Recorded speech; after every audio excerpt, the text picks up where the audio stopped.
My mother said my presence was an embarrassment to the family, but I became a source of global pride. My name is Angela Allen. I'm 26 years old, and since I was little, I learned that feeling too much was a mistake. I grew up in a house where sensitivity was seen as weakness, and my existence was treated as a nuisance. My mother never had to shout to hurt me.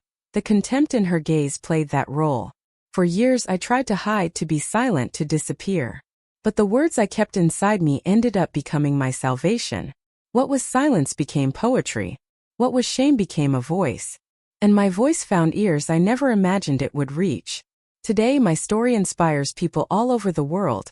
And it all started in a small room, with a poem whispered in the dark. I am immensely grateful to have you here. Watch until the end and comment with the city you're watching from so I can feel how far my story has reached. Every night seemed the same inside that cramped, damp room I called home. The thin walls couldn't muffle the city's sounds, but even so, there was something comforting in my silence. Sitting at the scratched desk, a mug of lukewarm tea beside me, I wrote like someone bleeding out in words. Each verse was an attempt to translate pains I never knew how to name. Writing was the only way to exist without apologizing for feeling too much. The early mornings belonged to me, and in them, I found refuge from the cruel memories of childhood. Away from my mother's cold eyes and my father's cowardly silence, I could be whole even if no one saw. My poems had no audience, no applause, but they had soul. And deep down I knew my pain needed a place to breathe. Writing was my hiding place and my salvation. It wasn't uncommon for me to spend hours adjusting a single sentence. Each word was chosen as if it could heal an invisible wound. The poems spoke of absence, longing, fear, and contained hope. Writing them was like talking to someone who never answered. And yet, I persisted in this silent conversation. Sometimes I wondered if anyone would ever read those pages. If, by chance, some lonely soul would stumble upon my verses and recognize themselves in them. But the idea of exposure made me dizzy. It was better to let it all stay there, kept between me, the paper, and the darkness. Sometimes I felt that silence was my only friend. Kevin showed up without warning, as he always did when he sensed I was sinking. He entered the room with an energy that seemed to belong to another world. He spoke loudly, smiled easily, and carried a hope in his eyes that unnerved me. He approached my desk and picked up one of the scribbled sheets. Before I could protest, he was already reading it aloud. My heart froze. "This is too good to stay hidden, Angela," he said with the sincerity of someone who had never feared his own echo. I tried to take the paper back, but he dodged it with a light laugh. "We should record this. Post it. Show the world who you are." My hands started to sweat. Show the world? That sounded like walking naked down a busy avenue. His enthusiasm dragged me out of the bubble I had been hiding in for years. Kevin always believed in me more than I ever could. It was as if he saw some light where I only saw shadows. But the idea of being seen terrified me. What if they laughed at me? What if they said I was ridiculous? My entire past seemed to scream at me. "Stay where you are. No one wants to hear you." He insisted, as he always did. He said all he needed was a short video, just my voice and the poem. "Nothing major, just your truth," he said. But my truth was full of cracks, of inherited traumas and silences. I didn't know if I wanted to share it with strangers. I didn't know if I could bear being rejected one more time. What if laughing at me is all they know how to do? I spent the night staring at my open notebook. The words were there, raw, waiting for courage. Kevin had left his phone set up on a makeshift tripod of books, as if he already knew I would give in. And I did. Not for me, but because a part of me still wanted to believe there was beauty in exposure. That maybe someone needed to hear what I had to say. I sat in front of the camera as if sitting before a mirror. Uncomfortable, vulnerable. The poem was about feeling too much in a world that teaches us to be quiet. My voice trembled, but I pushed through to the end, each word like a step on unknown ground. I finished with a lump in my throat, but also with a strange lightness, as if I had finally let something go. I reviewed the video once, twice, 5 times. No version seemed good enough. My hair was a mess, my gaze avoided the lens, my voice sounded shaky. But Kevin reminded me. It wasn't about perfection, it was about truth. I took a deep breath, selected the file, and let my finger hover over the send button for several long seconds. In the end, there were no guarantees, only the decision. And the decision was made in a sigh. I sent the video to Kevin, not knowing what he would do with it. I turned off the light in the room, sat on the bed, and stared at the dark ceiling. My body felt light and heavy at the same time. Something had changed, even if I didn't know what. I sent the file and closed my eyes, my heart pounding. I woke up to my phone vibrating non-stop, something unusual for someone who lived in silence. At first, I thought it was a mistake, some random notification. But when I unlocked the screen, I saw a flood of messages, likes, comments. My video was spreading like wildfire. People I had never seen were saying that my poem had touched their souls. I read each word like someone reading a note from a stranger in a bottle tossed into the sea. You said what I could never express. Thank you for existing. Your poem saved me today. I didn't know how to react. Part of me wanted to smile. The other just wanted to disappear. Suddenly, I was no longer invisible. And that hurt in a strange way. My heart swung between amazement and panic. Seeing my face circulating on the internet, my voice echoing in so many homes, left me feeling naked before the world. Could I handle being seen by so many? What if they got tired of me? What if they discovered I wasn't as special as I seemed for 2 minutes? I didn't feel ready for that avalanche of attention. I tried to turn off my phone, but the alerts kept coming. It was as if suddenly my soul had been given a megaphone. And as much as that should have made me happy, the question kept hammering inside me. Why do these people feel something for me? Kevin appeared at my door with a smile that barely fit on his face. He came in buzzing with excitement, his phone in hand showing numbers I didn't know how to interpret. You're going viral, Angela. This is pure gold. I sat on the edge of the bed, half-dazed, trying to understand what he was saying. For him it was a dream taking flight. For me it was a hurricane about to swallow me whole. He talked about opportunities, followers, shares. I heard it all as if I were underwater. My mind was racing in the opposite direction. What if my family saw it? What if my mother saw it? The woman who had so often made me feel wrong for simply existing. My art had always been my secret, my shield against her contempt. Now it was exposed.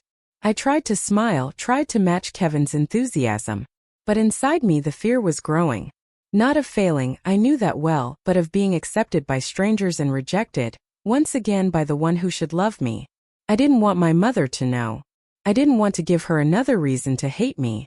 My success felt like an affront to the silence she had always imposed. Kevin noticed my hesitation but thought it was just insecurity. He hugged me and said I needed to seize the moment. But I couldn't shake the feeling that something was about to fall apart. If my mother sees this, she'll hate me even more. In the following days, I tried to ignore what was happening. I continued my routine. Lukewarm tea, verses written in the early morning, the comfortable solitude of my room. But it was impossible to pretend nothing had changed. My name appeared in posts, I was tagged in videos, verified profiles started following me. The more I ran, the closer the world got. The messages began to change in tone. Now there were invitations. Interviews, appearances, events. People wanted to hear more. No more, see more of me. My instinct was to refuse everything. I wanted to vanish, to hide beneath the words, not become a face. But something inside me whispered that maybe I should listen. Between fear and curiosity, between the desire to disappear and the impulse to exist, I found myself in a strange place. I had always dreamed of being heard, but I never imagined it would happen. Now that it was happening, I didn't know if I could bear it. It was like holding lightning in my hands. It shone but it burned. I sat on the floor of my room with the laptop open. I opened my inbox, the notifications blinking like beacons in a storm. I scrolled through invitations, compliments, requests, until one message stood out. It wasn't just different. It was definitive. Among the messages, there was one that would change everything. Kevin invited me for coffee on that gray afternoon, and his enthusiasm contrasted with the cloudy weather. We had barely sat down when he dropped the bomb. A TV channel wanted to interview me. I thought I had misheard. Me on a real show? I laughed nervously, but Kevin remained serious, his eyes shining. They want you for their segment on Inspiring Voices. My fingers started to tremble. The coffee cup felt too heavy in my hands. I shook my head, trying to refuse without seeming ungrateful. That's not for me, Kevin. I'm a behind-the-scenes person, remember? But he insisted. You're exactly the kind of person the world needs to hear. My heart was beating fast, caught between excitement and dread. Too much exposure had always tasted like danger. Kevin talked about opportunities impact the future. I could only think about my short breath, the frozen shame of my childhood. My mother's voice telling me I should learn to be a woman. Being on TV meant being seen by everyone, including her.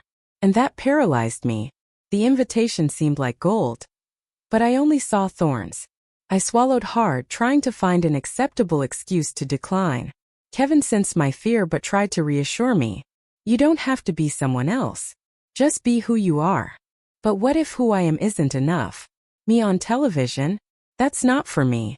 I went home with my mind in a whirlwind. I felt that something big was about to happen, but I didn't know if I wanted it to happen to me. I sat on my bed, turned on my phone, and went to check the latest comments. That's when I saw it. A familiar name. A name that sent a chill down my spine. Kathleen Allen. My mother. She had commented on a post where my video was being shared. Harsh, sharp words that seemed written to wound with precision. What a disgrace. This isn't a daughter, it's a spectacle. I felt my stomach turn. The world was applauding me, and she was exposing me like a freak. It was as if everything I had feared was confirmed. It wasn't enough to have her contempt at home. Now it was public. Her words were there, in front of everyone. And even though there were hundreds of messages of support, that one sentence was the only one my heart heard. Her rejection carried a weight that no amount of acceptance could balance. I was once again the quiet girl in the corner of the room. The notification of the comment went viral. People reacted with outrage, defended my art, embraced me virtually. But none of it eased the hole that had opened inside me. My mother didn't see me. Not as I was. Not as I was trying to be. She only saw shame. What a disgrace. This isn't a daughter, it's a spectacle. I turned off my phone and threw it away. The room grew dark even with the light on. I sat on the floor, my back against the wall, trying to breathe. The tears came without ceremony, as if they had always been there, waiting to fall. I tried to remember the beautiful messages, the invitations, Kevin's words. But everything seemed distant, false. My mind screamed distorted truths. You're not enough. You'll never be truly loved. You don't deserve the affection you're receiving. My mother's voice echoed, ancient, merciless, mixing with the voices of my own insecurity. And I believed it. I believed it because it was always easier to believe what hurt me. I closed my eyes, curled up like I did when I was a girl, trying to disappear from reality. My breath was short, my heart racing. I felt ashamed to be there, crying over something that should have made me happy. I felt angry for still wanting the love of someone who only denied it to me. I felt everything at once. It was too much.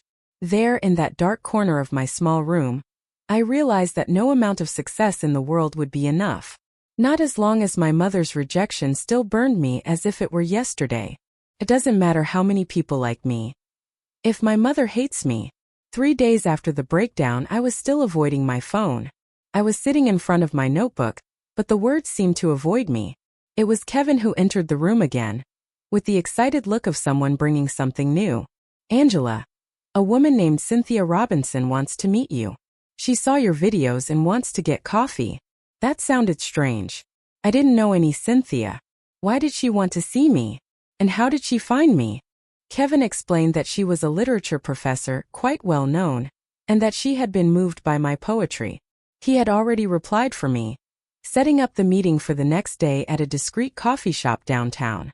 The idea of going out made me uncomfortable, especially to meet a stranger who claimed to know me. What if it was a trap? What if she just wanted to judge me up close? Insecurity consumed me. On the scheduled day, I put on my least wrinkled shirt and arrived 15 minutes early.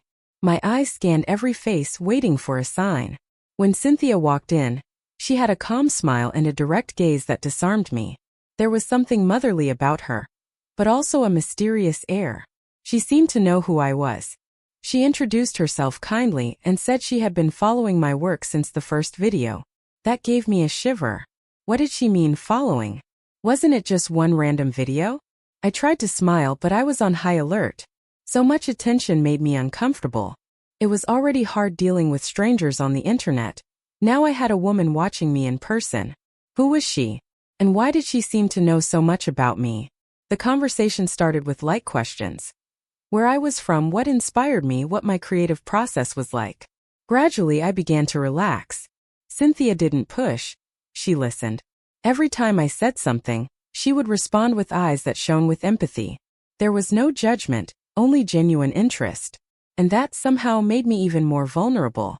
I didn't know how to handle acceptance. She commented on specific parts of my poems, quoting verses from memory. She said my writing wasn't just beautiful but necessary, that I touched on pains that many people hide, and I did it with a rare delicacy. Her words took me by surprise. I always thought I wrote to keep from going crazy. I never imagined I could heal someone with it. I asked her why all of this interested her so much. She told me she worked with vulnerable youth and believed my voice could open paths for many of them. You translate silences, Angela. That's a gift, and a gift needs to be shared. I swallowed hard. No one had ever spoken to me like that before. It was as if she saw even what I hid from myself.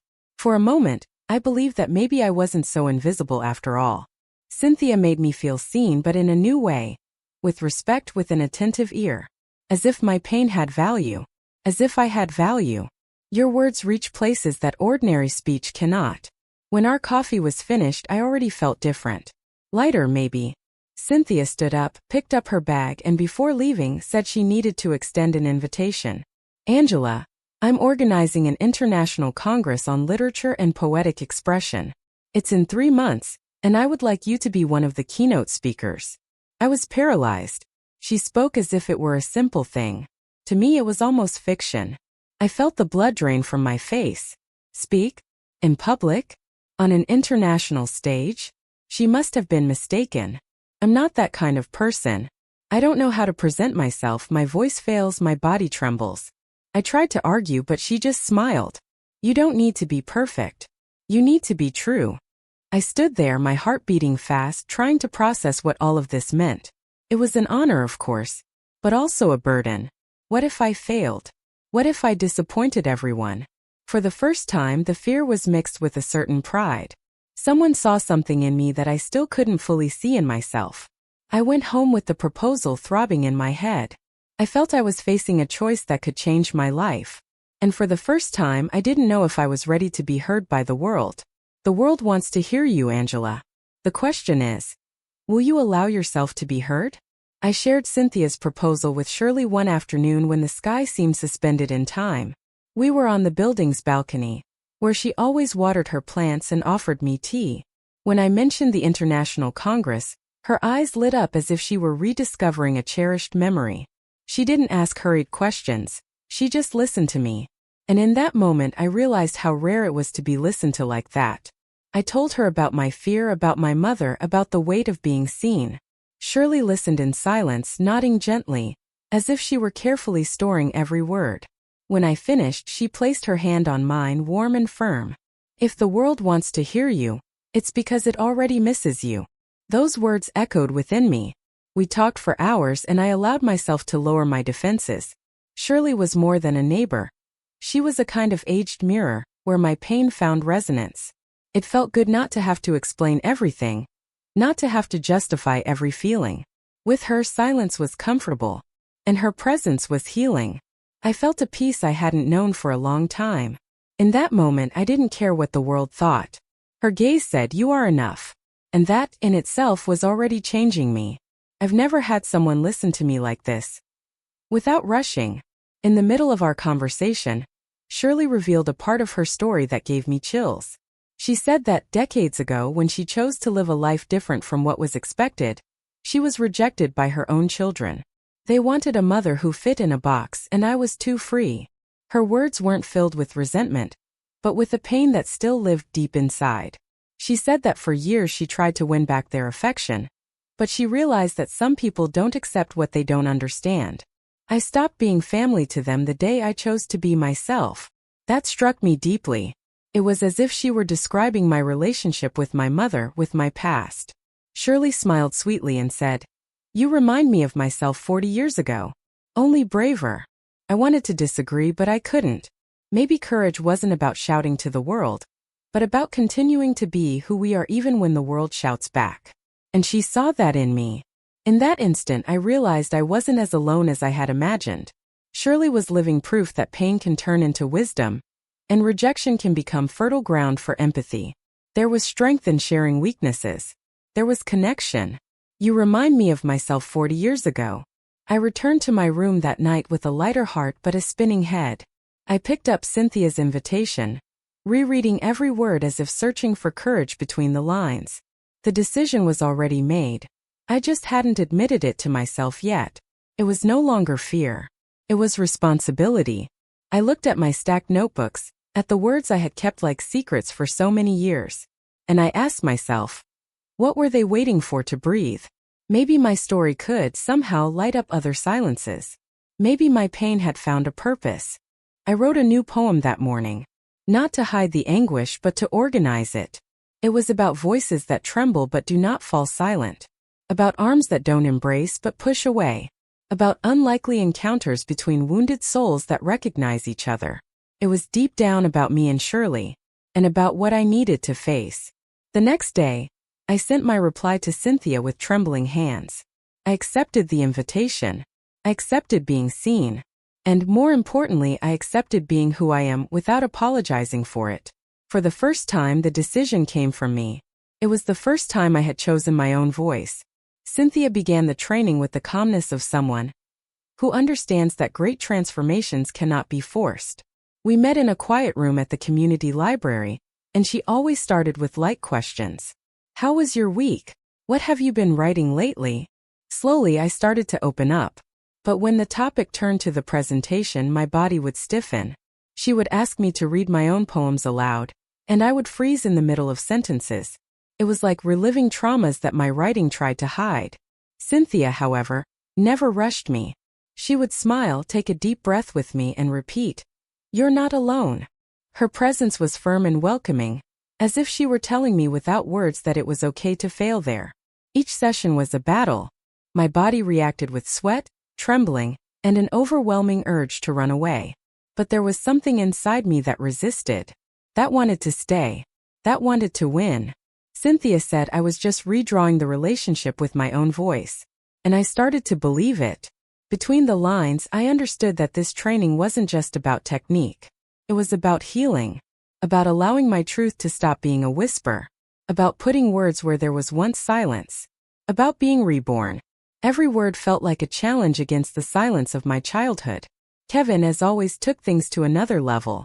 Without telling me, he organized a small rehearsal with some friends in a borrowed room at the school where he worked. When I arrived, I turned right back around upon seeing 5 people waiting for me. He stopped me from running. "You can do this. They're here for you." I held the paper tightly as I walked to the front of the room. My vision was blurry, my heart racing. Kevin whispered behind me, "Breathe. Just read it as if it's for you." And I read every word, trembling, stumbling, but without stopping. When I finished, no one applauded immediately. There was silence. A good silence. Then, one by one, they started to say how moved they were. They spoke of the power of my vulnerability, of the raw truth in those words. I had never seen so much acceptance coming from such different eyes. I felt for the first time that maybe my pain wasn't a burden but a bridge. Kevin hugged me tightly at the end. "You were born for this, Angela." I still doubted it, but for the first time I didn't deny it. My hands were shaking, but my voice was there. Days later, I received the official confirmation. I was on the program for the International Congress. The email came with instructions, schedules, suggested topics. But what struck me most was a final sentence. "Your story inspires us. We can't wait to hear it." My chest filled with something that wasn't fear. It was pride. It was belonging. I forwarded the message to Kevin, Shirley, and Cynthia. They all replied with words of encouragement. But deep down, it was still an internal battle. The voice that whispered I wasn't worthy still existed, but now it shared space with another one, firmer, more recent, more mine. I spent the next few days organizing my texts, choosing what I would read, trying to visualize what it would be like to be there, in front of so many people. It was no longer about fame or recognition. It was about delivering something true, about not wasting this chance. And so, in the midst of chaos and hope, in that moment I realized I was going to be heard. Minutes before my presentation was set to begin, something inside me collapsed. The backstage room was cold, and the muffled sound of the audience outside roared like constant thunder. My vision started to blur, my hands were sweating, and a ringing filled my ears. The air felt too thick to breathe. I sat on the floor, trembling, unable to form a coherent thought. I remembered my mother, the words that still hurt as if they were fresh. I remembered my silent father, my sister watching me, not knowing how to help. I remembered the loneliness, the weight of all the expectations, the fear of disappointing. It all came at once. The stage that once represented a chance now seemed like an abyss. My chest ached, and the idea of opening my mouth made me want to disappear. I tried to stand up, but my legs gave out. I wanted to run, to vanish, to go back to my small safe room. There was no courage there. Not in that moment. There was only a girl trying to breathe amidst the rubble of herself. Everything went dark. My breath was gone. Cynthia entered the room with calm steps but attentive eyes. Seeing me on the floor, she knelt without saying a word, simply placing her hand on my shoulder. Her touch wasn't invasive, just grounding. She called my name with firmness and tenderness. "Angela, look at me. Breathe with me. This will pass." Her words were like a lighthouse on a moonless night. They guided me back, albeit slowly. "You are not alone. This isn't a test. It's a sharing." Her tone was serene, unhurried, like someone who had seen other pains and knew that they all one day subside. I slowly returned to my body. She helped me up, holding my hand firmly. "You don't have to conquer the world, Angela. You just have to be yourself. And that is already enough." There was so much truth in her eyes that I almost believed her. Almost. But it was an almost that was enough to try. I took a deep breath, once, twice, 3 times. The sound of my name being announced echoed down the hall. The moment had arrived. And with Cynthia by my side, I took the first step. You don't have to conquer the world. You just have to be yourself. The stage seemed bigger than I had imagined. The lights blinded me for a second, and the faces in the audience blurred together. But my feet touched the center of the stage as if somehow they belonged on that floor. The microphone was there, waiting. And so was I. The first sentence came out quiet, weak, but it came out. The second gained substance. The third, soul. Each word seemed to push the fear away. I wasn't just reading a poem. I was telling the story of my life in rhythmic fragments. I spoke of imposed silences, of stored pains, of hidden hopes. Some people were crying. Others closed their eyes. And I felt every one of them with me. It was as if my voice was no longer just mine but ours. An invisible link was forming between the stage and the audience. For the first time, I didn't feel wrong for feeling so much. When I finished, there was no immediate noise. Just that full, whole silence that precedes impact. Then came the applause. But for me, what echoed was something else. My first words echoed like the beats of a new heart. When I got home, I could still feel the residue of the performance vibrating inside me. But the piece was short-lived. My phone was already full of new messages, including some from unknown numbers. Among them, one sent a chill through me. "Your family saw it." My body froze. I sat on the couch, waiting for something I couldn't even define. Fear? Guilt? Anticipating what might come. I stayed up all night. Every sound from the building made me get up and look out the window. The words I had spoken on stage still echoed, but now they felt too exposed. What if my mother had seen it?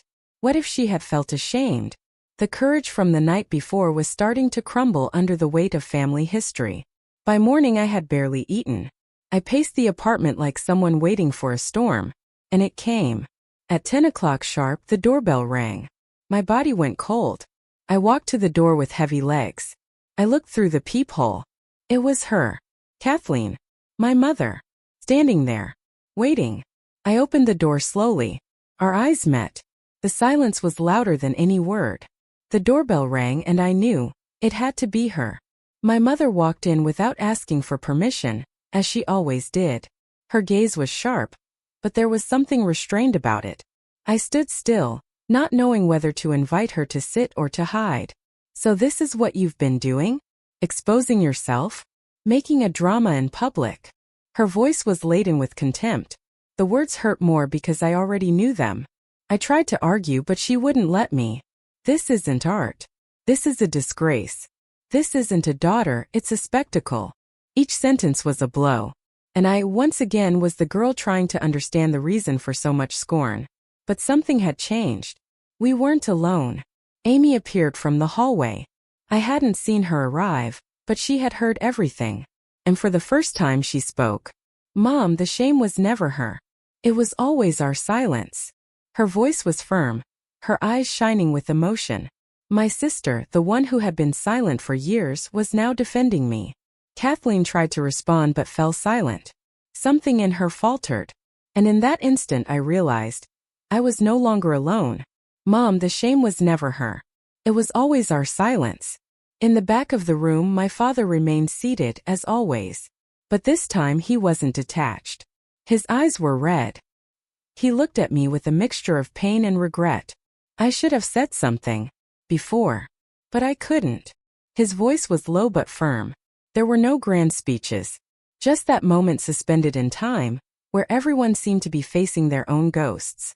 George, my father, began to cry. Silently. Discreet tears, but they seemed to wash away years of omission. Kathleen, standing, said nothing. Amy came closer to me, holding my hand. In that small apartment, where so many pains had been silenced for years, something was beginning to crack. But it was a good crack. Like when the earth breaks to let a flower sprout. It wasn't reconciliation yet, but it was a start.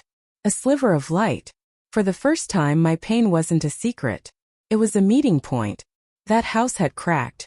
And light was getting in. The invitation arrived by email with a direct subject line. Special appearance on national program. Confirm attendance. I read and reread that text several times, as if trying to find a hidden trap between the words. But there was none. It was real. They wanted me to speak on national television about my poetry, my story. My heart raced. It was no longer an echo among strangers. Now it was the entire country.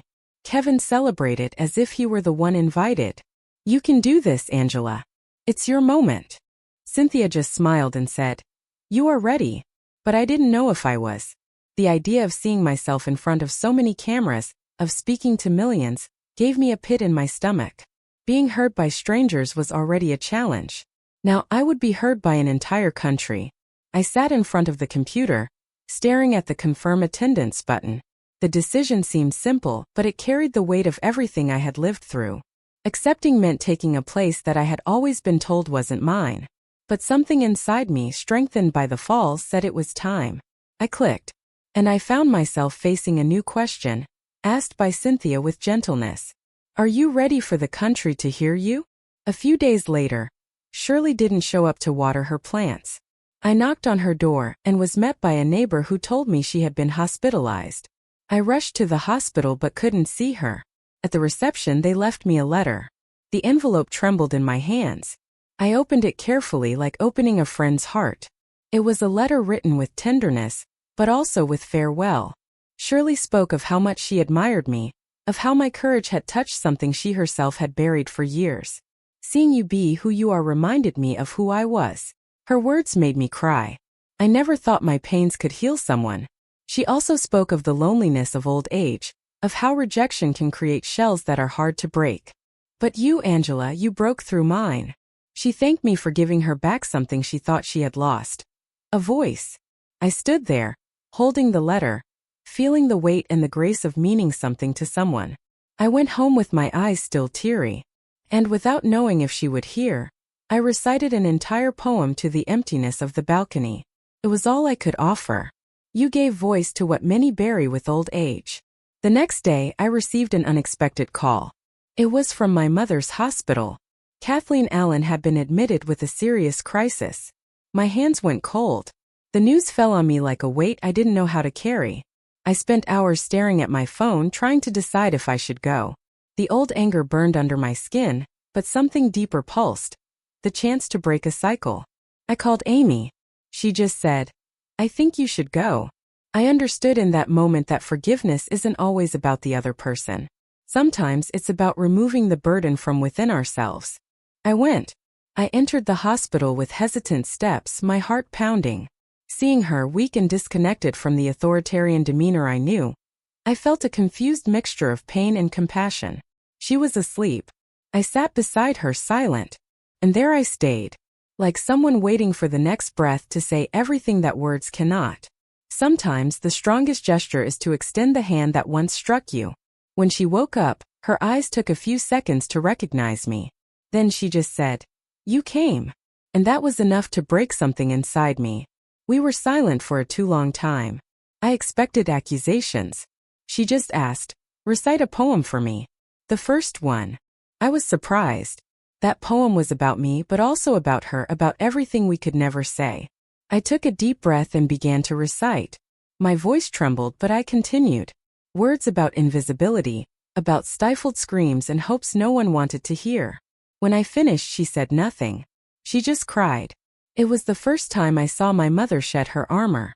"I never understood your pain. Until today," she whispered, holding my hand with a strength I didn't expect. In that touch there was an entire history of silences but also the beginning of something new. Maybe it wasn't a complete reconciliation, but it was a start. I left the hospital with my heart in pieces, and yet more whole than ever. Shared pain has that power. It transforms what broke us into a bridge to start over. I never understood your pain. Until today. On the big day, the studio was packed. The lights, the cameras, the curious stares. Kevin was in the front row, Cynthia beside him. My heart was out of rhythm, but my soul was steady. I walked onto the stage and sat under the spotlight. I took a deep breath, closed my eyes for a moment. And I began. The poem I chose was the rawest, the most personal one. It spoke of rejection, of identity, of how often people try to shape who we are to fit their expectations. But it also spoke of resistance, of light, of forgiveness. Each word was an exposed crack, a wound that was now healing in front of everyone. The audience was in absolute silence. It wasn't fear. It was reverence. I could feel every held breath, every focused gaze. They were with me. For the first time, I wasn't afraid of being seen. I wasn't there to please. I was there to be. When I finished, the silence lasted a few more seconds before a round of applause took over everything. There, under that light, I understood. I am not the mistake they wanted to hide. I am the light that survived the darkness. In the following days, my image spread through newspapers, social media, and conversations on the streets. But what moved me most were the messages. Young people saying they had started writing again. Mothers saying they had learned to listen. Men who cried while hearing me. It wasn't about fame. It was about connection. My life changed, but more than that. The world around me was changing with it. I received invitations, honors, opportunities. But what touched me most was knowing that, through my pain, others were finding courage. For the first time, my existence seemed to make sense out loud. Kevin said my face had become a symbol. Cynthia said my soul had become a beacon. I just felt that, finally, I was no longer a mistake to be hidden. For the first time I was seen, heard, and, above all, understood. This time it wasn't me who was crying. It was the world. Epilogue: New Voices. The project was born from a restlessness that wouldn't leave me alone. After the interview, the letters, and the encounters with people touched by my poems, I realized there was a multitude of voices suffocated by imposed silences. I decided to create a space where these voices could flourish. A safe place for those who, like me, had once felt invisible. That's how New Voices was born. We rented a small room in a cultural center. We started with just 7 teenagers and a pile of empty notebooks. At the first meeting, I asked them to write about what they could never say out loud. Many cried. Others just lowered their heads. But they all wrote. And something beautiful began there. Over time, the group grew. Young people rejected by their families, silenced by school, ignored by the world came. Each one carried a unique pain. But there was something that united us. The desire to transform that pain into art. The walls filled with poems, voices once silent became an echo. It was more than a project. It was a shelter. And every time I saw a new pair of eyes light up, I remembered why it all started. Every young person there carried a pain I knew well. Amy showed up at one of the meetings. She sat in the back, quiet, observing. At the end of the circle, she came up to me and said, "Can I help?" Her eyes carried something new: purpose. She started by helping with organization, then began talking to the young people. Her way of listening was gentle, almost as if she were learning to heal by listening. Gradually, our relationship reconfigured itself. The invisible barrier between sisters who grew up in such different worlds was no longer there. We talked more. We laughed more. We cried together once while reading a poem by a boy who reminded me so much of myself. It was on that day that she said, "I wish I had defended you. I didn't know how." I replied that time doesn't erase what we've lived through, but it can give it new meaning. Amy hugged me, and in that gesture I felt something close and peace within me. She was no longer just my younger sister. She was my ally. Seeing Amy there, giving a part of herself to a cause born from my pain, showed me that love finds paths where pride fails. Maybe we could still be sisters for real. One night, alone in the project's empty room, I sat with my notebook open. For the first time in a long time, there was no sadness guiding me. I picked up the pen, not to escape pain but to celebrate hope. I wrote about new beginnings, about late hugs, about quiet forgiveness. It was a simple poem, and for that very reason it was sincere. In it there were no cruel mothers, cutting silences, or suffocating memories. There was light entering through cracks, there were intertwined voices, there was a path forward. It was as if I had crossed a desert and finally found a river. And there I washed my soul. I finished writing and smiled to myself. I didn't need to show that poem to anyone. It didn't need to go viral, get likes, or be applauded. It existed because I existed. Because my pain brought me here, but my hope would make me continue. I closed the notebook gently and looked around, and for the first time I wrote for myself. Now, I'm curious about you who have heard my story. What would you do if you were in my place? Have you ever gone through something similar? Support the channel by subscribing, liking, commenting, and sharing this video. I'm leaving another story on the end screen that you'll also enjoy, and it will definitely surprise you. Thanks for watching and see you in the next video.